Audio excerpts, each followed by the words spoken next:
What would you do if you saw a little boy standing in the freezing rain, clutching two crying babies in his arms, begging just survive?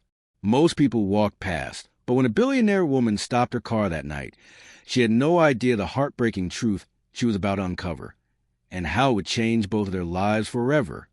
Welcome to BrainFuel, the channel where real emotions meet powerful stories.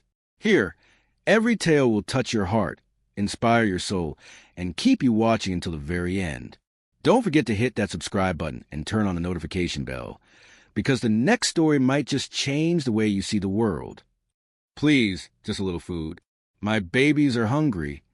The boy's voice was weak, shaky, and almost lost beneath the roar of the storm.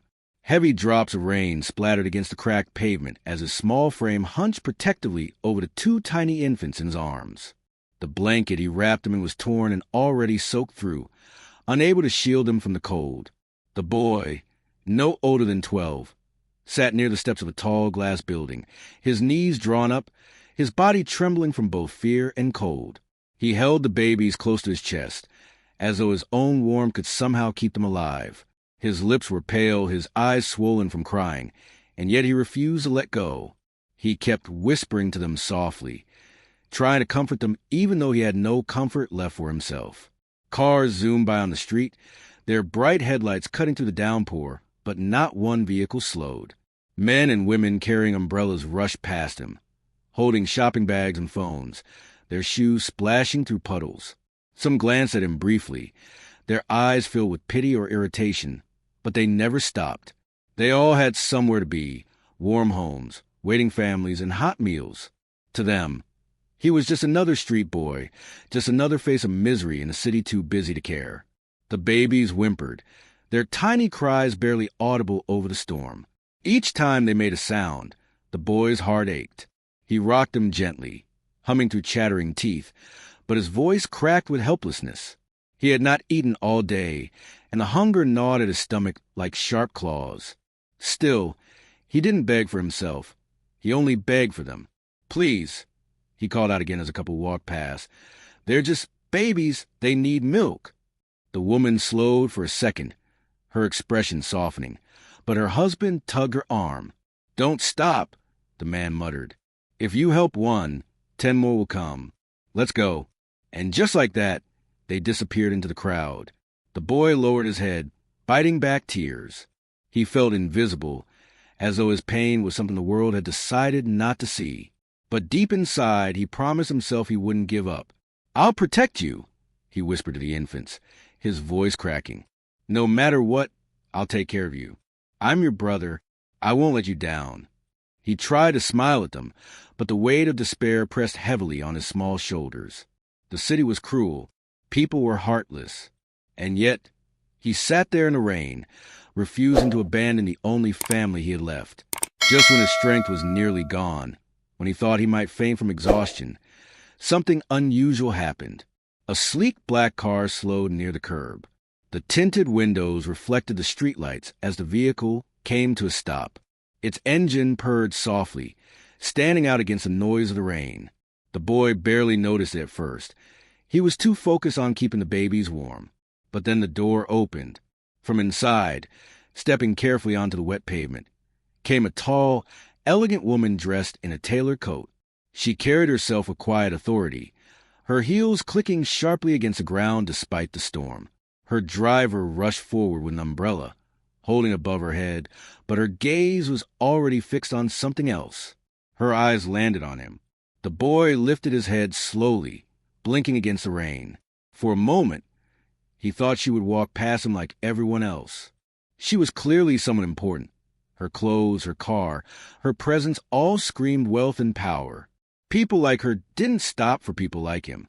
And yet, she did stop. She stood still, just a few feet away, watching him carefully. Her expression wasn't disgust or annoyance. It was curiosity, mixed with something else. Compassion. The boy clutched the babies tighter, unsure she would chase him away like security guards often did when he lingered near fancy buildings. His heart pounded in fear, but her eyes didn't look cruel. They looked human. For several seconds, they just stared at each other. The storm raged around them, but in that frozen moment, time seemed to pause. She took in his soaked clothes, the way he tried to shield the babies with his tiny arms, the raw desperation written all over his face. And something stirred deep inside her chest, something she hadn't felt in a very long time. This woman was Madame Alicia, a billionaire known across the city for her sharp mind, her business empire, and her reputation as one of the most powerful women in the country. To many, she was untouchable, living a life so far removed from ordinary struggles that she seemed almost untouchable. But as she looked at the boy, her heart cracked. She had seen poverty before, on television, in reports, in charity presentations. But this was different. This wasn't statistic. This wasn't a distant problem. This was real. It was in front of her, shivering in the rain, begging not for money, not for luxury, but for a drop of food to save his sisters. Her chest tightened painfully. For a moment, she forgot about the meetings waiting for her, the investors she had been rushing to meet, the contracts sitting on her desk. All she could see was a child trying to keep two babies alive in a world that had turned its back on him. Madame Alicia didn't move right away.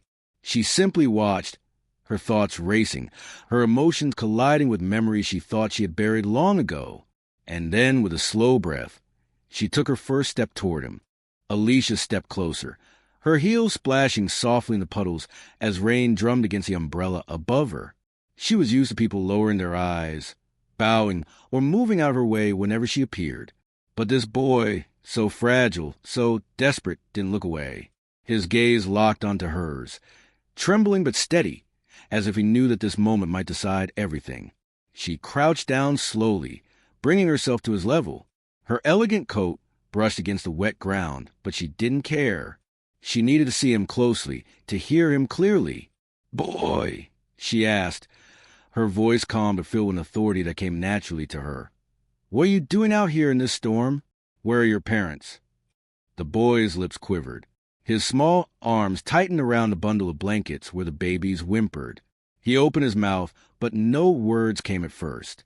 His throat was dry, and fear knotted inside him. People had asked him that question before, sometimes with pity, but mostly with suspicion.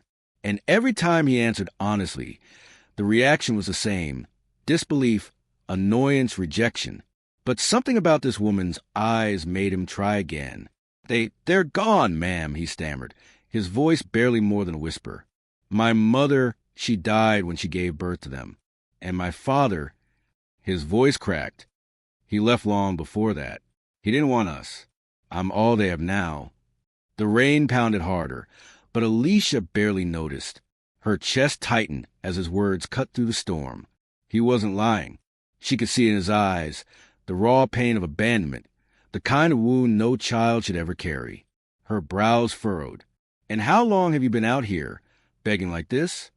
The boy looked down, ashamed, as though he had committed a crime. "Since yesterday," he admitted softly. "I tried to find work, ma'am.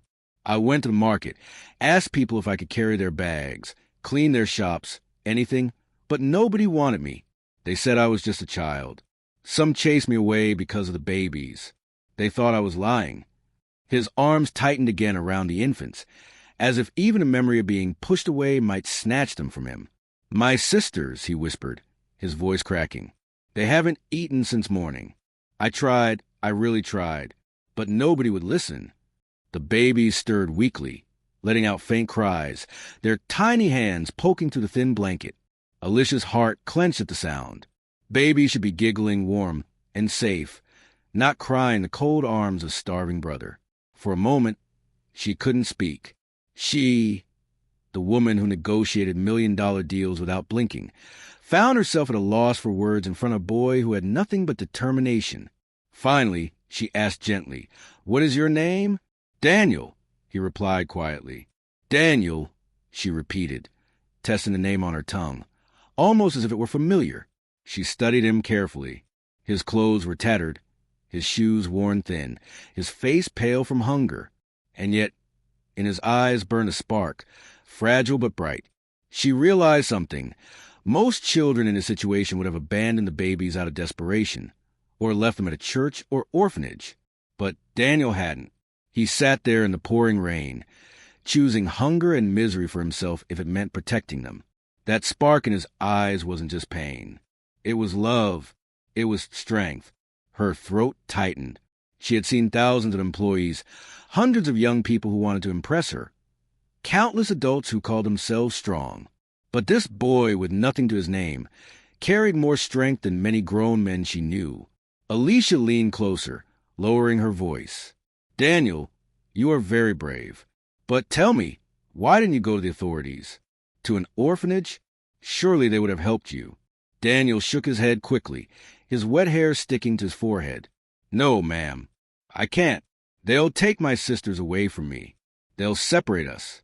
I heard people say that sometimes babies go one way and children another. I promised my mother before she died. I promised I would never leave them alone. His voice cracked into sobs, but he held the babies tighter, rocking them gently. They're all I have. If I lose them, I lose everything. Alicia swallowed hard, her vision blurring. For a split second, the street around her faded. She wasn't standing in the city anymore. Instead, she was back in her own childhood, hungry, shivering, clutching her younger brother who had been sick. She remembered begging for medicine, for help, but being turned away because nobody believed a poor little girl could matter. She remembered the night he died in her arms, and how that moment carved her into the woman she later became. Cold, ambitious, determined never to need anyone again. And now, standing before Daniel, she saw her younger self reflected in his eyes. The same desperation, the same love for a sibling, the same fire to keep going when the world turned its back. Her heart ached. She straightened up slightly, but her voice softened, gentler than she had spoken in years. Daniel, she said, come with me.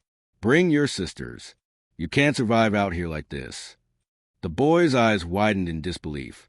He looked at her, then at the black car waiting nearby, then back at her again. His instincts told him not to trust easily. Life had been cruel, and every time he hoped, disappointment followed. Are you sure, ma'am? He asked nervously. People usually tell me to go away. They say I'm dirty or they think I'm lying. Alicia smiled faintly, though her eyes shimmered with unshed tears. Daniel, I don't chase away fighters. And you, young man, she paused, letting her words sink in, are stronger than most adults I've ever met. For the first time in 2 days, Daniel's lips curved into the tiniest smile. It wasn't relief yet, not fully, but it was hope, the first flicker of it he had felt since his mother died. He nodded slowly, hugging the twins close. And as he stood, soaked and shivering, Alicia reached out, placing her hand gently on his shoulder. That single touch, so small and simple, felt to Daniel like a lifeline thrown into the storm. As Alicia kept her hand on Daniel's shoulder, something stirred inside her, something she had worked very hard to bury. The boy's trembling figure, the way he clutched his sisters with such fierce determination, pulled at the locked doors of her past. For years she had walked with her head high, carrying the armor of wealth, power, and untouchable confidence. To the world, she was a billionaire mogul, a woman who built an empire with her own 2 hands. No one dared to imagine that behind her diamonds and silk lived memories she could barely stand to recall. But now, looking at Daniel, those memories came flooding back. She saw herself, not as Madame Alicia, the untouchable business tycoon, but as little Alicia, a girl no older than Daniel, running barefoot through muddy streets with her younger brother in her arms. She remembered the freezing nights when they had only one thin blanket to share, the times they went to bed with empty stomachs, and the countless days they begged for scraps outside restaurants while people passed by pretending not to hear. Her brother, sweet, fragile Luis. He had always been sickly, his little body too weak for the harshness of their world. Alicia had carried him everywhere, whispering promises in his ear. I'll take care of you, Luis. One day we'll have a home. One day you won't be hungry anymore. But promises couldn't heal him. The memory hit her like a storm. The night Luis had died in her arms. His small chest had risen and fallen for the last time while she cried out for help. She had begged strangers for medicine, pleaded with adults to save him, but everyone shook their heads, dismissing her as just another poor child. By the time she realized no one was coming, it was too late. That was the night Alicia's heart hardened. The night she swore she would never again depend on anyone. She would fight, claw, and build her way to power so she would never be helpless again. And she did. She became one of the richest women in the country. But in exchange, she buried her heart under steel and glass. And yet here, on this rainy night, a boy named Daniel had shattered that armor in seconds. The sight of him, soaked and shivering, refusing to abandon his sisters, was like looking at a reflection of herself years ago. His pain was her pain. His fight was her fight. And those babies in his arms, so small, so vulnerable, reminded her of Louise. If only someone had stopped for her back then. If only someone had cared, maybe her brother would still be alive. Her eyes burned with tears she hadn't shed in decades. She crouched lower, brushing wet hair from her face. "Daniel," she said softly, her voice breaking in a way that startled even her. "You remind me of someone I love very much." The boy tilted his head curiously, though his arms stayed firmly around his sister's. Alicia took a shaky breath. "When I was your age, I had a younger brother. His name was Luis. I carried him everywhere, just like you're carrying him now. He was weak, always sick, but I loved him more than anything." Her words trembled as she spoke, each sentence dragging a pain she had locked away for years. "One night, he got worse. I begged people for help, but no one cared. They walked past me just like they walked past you today. And that night, he died in my arms." Daniel's eyes widened. His lips parted, but no words came out. He had never imagined that a woman who stepped out of such an expensive car, dressed like royalty, could know the same pain he felt. Alicia swallowed hard, fighting back the sob building in her throat. "Do you know what I promised myself after that? I promised I'd never be helpless again. I built everything I have because of him. But along the way, I forgot what it feels like to be you, to be small, hungry, scared, and ignored." Her tears finally spilled, mixing with the rain. She hadn't cried in years, but tonight her heart refused to stay frozen. Daniel shifted nervously, not knowing what to say, but he could sense her pain. He recognized it. It was the same kind of ache he carried every day. After a long silence, Alicia steadied herself and looked directly at him. Her eyes, still glossy with tears, softened with determination Daniel didn't understand yet. "That's why I can't walk away from you," she said firmly. "Because I know what happens when no one stops. I know the cost of indifference. And I won't let history repeat itself. Not for you, not for them." Daniel blinked rapidly, his small chest rising and falling. He wanted to believe her. He wanted to trust this woman, but life had taught him to be cautious. Still, something about her words, raw, unpolished, drenched in truth, made him believe she wasn't like the others. "Why me?" he asked quietly. "Why would you care about me and my sisters when nobody else does?" Alicia reached out gently, brushing a raindrop or maybe a tear from his cheek. "Because once upon a time I was you, and I swore if I ever had the power to change someone's story, I would." For the first time in a long while, Daniel felt something break through the wall of hopelessness inside him. Hope. He clutched his sisters tighter and nodded slowly, as if his heart was finally allowing him to trust. And as Alicia stood and signaled her driver to prepare the car, she whispered under her breath, a whisper not meant for Daniel but for herself and the brother she lost so long ago. "This time, Luis, I won't fail." The rain kept falling, but to Alicia, it no longer felt cold. For the first time in years, her heart was alive again. The driver hurried forward, opening the door to the sleek black car. Warm light spilled from the interior, contrasting sharply with the dark, wet street. For Daniel, it looked less like a car and more like a doorway to another world. A world he never thought he'd be allowed to enter. But he hesitated. His small hands tightened around the twins, his body tense with uncertainty. He had been turned away, shouted at, and mocked so many times that kindness felt suspicious. What if this woman changed her mind once he stepped inside? What if she was like all the others? Sensing his hesitation, Alicia crouched down again, lowering her voice. "Daniel, it's all right. You can trust me. No one is going to hurt you or your sisters. You've done your part. Now let me help." Her tone was steady, like a promise. Something in her eyes made him believe she meant it. Slowly, he nodded, clutching the blanket tighter around the babies, and slid into the car. The instant the door closed, the warmth wrapped around him. He exhaled, a breath he hadn't realized he'd been holding. The soft leather seats felt like clouds beneath his weary body. He looked down at his sisters, still crying faintly, and whispered, "It's okay now. We're safe." Alicia entered after him, sitting gracefully on the opposite seat. She studied the boy with quiet intensity, noticing how his shoulders remained stiff, as though ready to bolt at the slightest threat. He didn't lean back, didn't relax, even though exhaustion painted every line of his face. She reached for the intercom. "James, take us home," and stopped by a pharmacy and grocery store on the way. "We need formula, diapers, blankets, everything." "Yes, ma'am," the driver replied without question. Daniel's eyes widened. Formula? Diapers? He had never heard someone list baby needs with such certainty. It was as though she already knew what his sisters required. Things he had struggled to figure out on his own. Within minutes, the car pulled up outside a pharmacy. Alicia sent her assistant inside with a long list, while she turned her attention back to the boy. "How long have you been their only caretaker?" she asked gently. "Since the day they were born," he answered, his voice trembling. I cut the cord myself. My mother, she was too weak after. His throat closed, but he forced himself to continue. "I didn't know what to do, but I couldn't leave them. So I wrapped them in cloth, and I've been trying ever since." Alicia's chest ached at his words. A child delivering children. The image broke her heart. "You're stronger than you realize," she told him softly.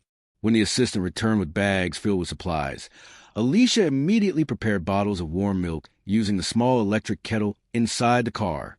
She handed one to Daniel, showing him how to hold it properly for the infants. The moment the babies latched onto the bottles, their cries turned into soft sucking sounds. Relief washed over Daniel's face like sunshine breaking through storm clouds. "They're eating," he whispered in awe, as though it were a miracle. His eyes glistened. Thank you, ma'am. I thought I was failing them." Alicia shook her head. "No, Daniel, you've done more than most adults could. You kept them alive against all odds. But now you don't have to do it alone." The words sank deep into him, filling cracks that had been carved by loneliness. When the car finally reached Alicia's mansion, Daniel's mouth fell open. The sprawling estate stretched farther than his eyes could take in. High gates, manicured gardens, glowing lights. It felt unreal. He stepped out nervously, clutching the twins as though afraid the guards might stop him. But instead of hostility, he was met with staff rushing forward with umbrellas, blankets, and soft words of welcome. Still, whispers traveled quickly among the workers. Some exchanged confused glances. Why is Madame Alicia bringing a street boy with babies? Others frowned, silently questioning whether this was wise. Alicia noticed the stares, and her eyes hardened. "Not a word," she said firmly. "These children are my guests. Treat them with the same respect you give me." Her tone silenced the murmurs instantly. Inside, the mansion radiated warmth. Golden lights reflected off polished marble floors, and the air carried the scent of fresh flowers. To Daniel, it felt like stepping into another universe, one he didn't belong to. His bare feet hesitated on the shiny floor. "Go on," Alicia encouraged. "You're safe here." She led him to a guest room, where a crib and 2 bassinets were being set up by maids. Fresh clothes, soft towels, and warm food were already being prepared. Daniel carefully laid his sisters in the bassinets, watching in awe as they curled into the blankets, finally sleeping peacefully. For the first time in days, their tiny faces looked calm, no longer twisted in hunger and cold. Tears blurred his vision. He wiped them quickly, embarrassed, but Alicia noticed. "Why are you helping me?" he asked suddenly, turning to her. His voice trembled with both gratitude and suspicion. "People usually just tell me to leave. Some say I'm lying. Others say it's not their problem. Why are you different?" Alicia took a deep breath. The question pierced her heart because she knew the answer was complicated, but she owed him the truth. "Because once I was you," she admitted quietly. "I know what it feels like to beg for kindness and be ignored. I know what it feels like to carry someone smaller, someone weaker, and fear every second for their life. When I saw you tonight, Daniel, I saw myself, and I realized I can't ignore you the way others ignored me. Her voice broke slightly, but she steadied herself. You reminded me that money means nothing if I don't use it to save lives like yours. You gave me back something I thought I'd lost. Daniel stared at her, stunned. He had never imagined someone so powerful, so untouchable, could have once been like him. Slowly, his lips curved into a small, hesitant smile.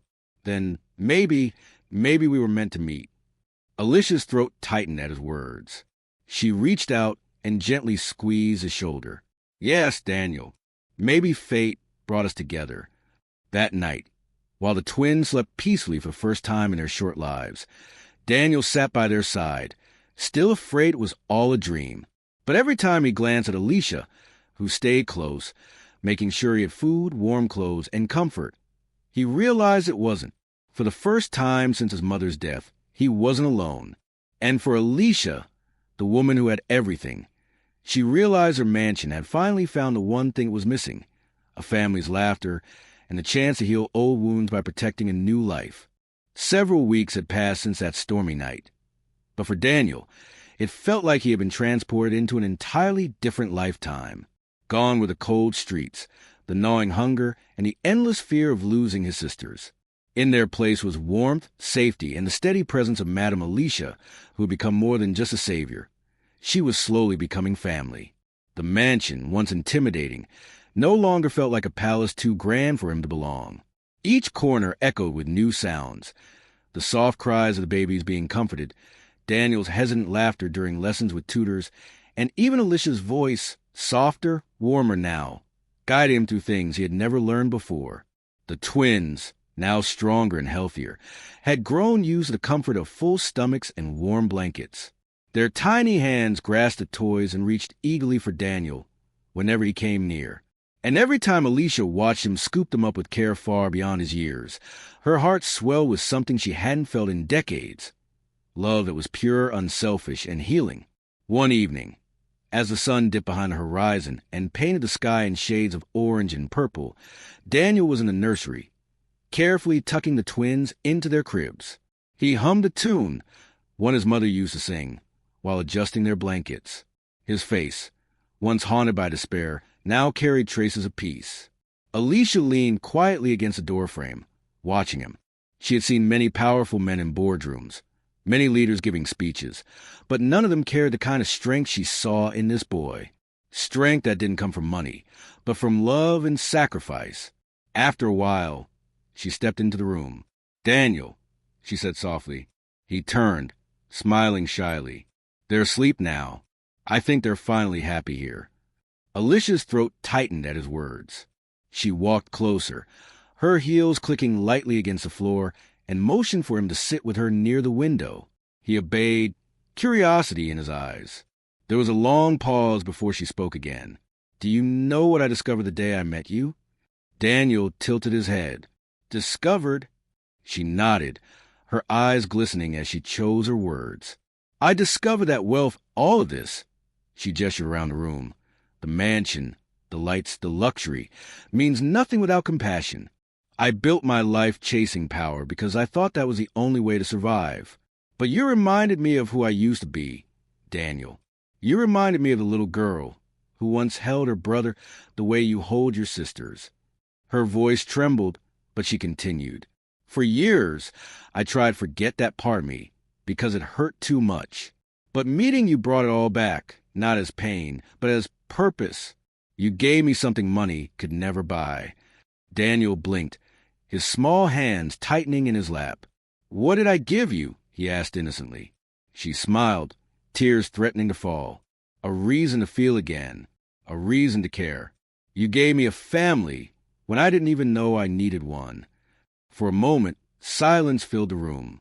Then Daniel's eyes watered and he whispered, "And you gave me a family when I had none." The simplicity of his words pierced through her heart. She reached out, pulling him gently into an embrace. For a second he stiffened.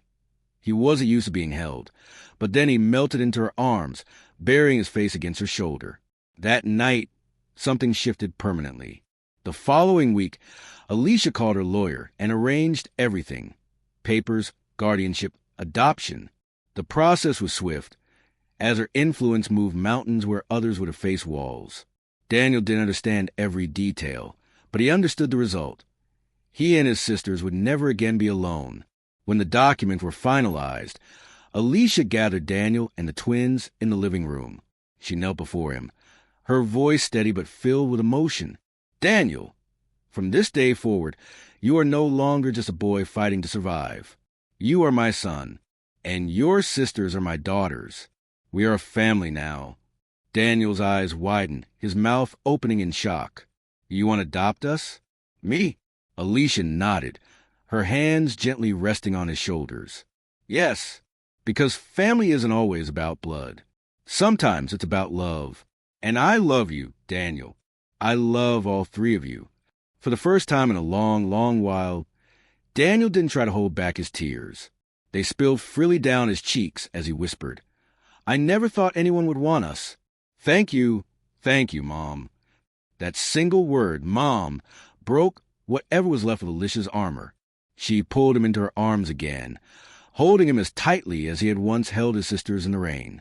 This time, though, there was no fear of losing them, only the promise of forever. News spread quickly. The world was stunned when the cold, business-focused billionaire revealed she had adopted a boy and 2 infants she found on the streets. Some criticized her, calling it reckless. Others praised her, calling it compassion. But Alicia didn't care what the world thought. For the first time in decades, she was living not for headlines, not for power, but for love. Her mansion, once silent and echoing, now rang with laughter, cries, and the everyday chaos of family life. And she welcomed it all with open arms. Every night, before bed, Alicia would check on the children. She would watch the twins breathing peacefully and see Daniel sprawled across his bed, finally sleeping without fear. And every time, she whispered a quiet prayer of gratitude for being given a second chance to heal, and for the boy who had reminded her that even the coldest hearts can be warmed by love. The rainy night that brought them together had started as one of the darkest moments of Daniel's life, but it became the turning point that transformed despair into hope. And so, what began with a billionaire lady stepping out of her car and seeing a boy begging in the rain with 2 fragile babies ended with something greater than either of them expected. A family built not by chance, but by compassion. Alicia often said later, "That night didn't just change his life, it saved mine too." And Daniel never forgot the promise he whispered to his sisters on the street. "I'll protect you." Only now, he didn't have to do it alone.